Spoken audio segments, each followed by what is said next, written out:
अमरावतीमध्ये तापमान वाढल्यानं बाजारामध्ये टरबुजांची मोठ्या प्रमाणात आवक झाली। मात्र टरबूज उत्पादक शेतकऱ्यांमध्ये सध्या चिंतेचं वातावरण आहे।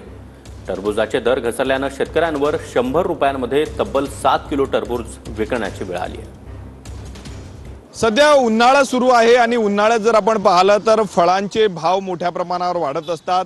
अनेक फळांचे भाव वाढलेले आहेत, परंतु दुसरीकडे टरबुजाचे भाव मोठ्या प्रमाणावर कमी झालेले आहेत। शेतकऱ्यांचा उत्पादन खर्चही निघत नाही, त्यामुळे अमरावतीमध्ये जर आपण पाहिलं तर ग्रामीण भागातून आलेले शेतकरी 100 रुपयामध्ये तब्बल 7 किलो टरबूज जे आहे ते विकताना आपल्याला या ठिकाणी पाहायला मिळत आहेत। दादा काय सांगणार, 100 रुपयात 7 किलो टरबूज विकतायत, काय कारण आहेत? कारण काही नाही, मार्केटमध्ये जर गेलं तर बेभाव आहे, पैसे नगदी मिळत नाही आहे, त्याच्यापेक्षा बेभाव चालू आहे। त्यांनी हमाली दलाली दिल्यापेक्षा डायरेक्ट ग्राहकाला कमी पैशात देऊन टाकायचं, खाली करायचा माल।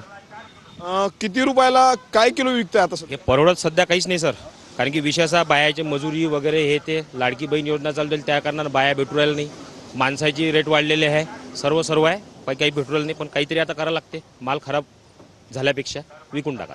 कॅमेरामन अनिकेत दहातोंडेसह मी स्वप्नील उमाप, TV9 मराठी, अमरावती।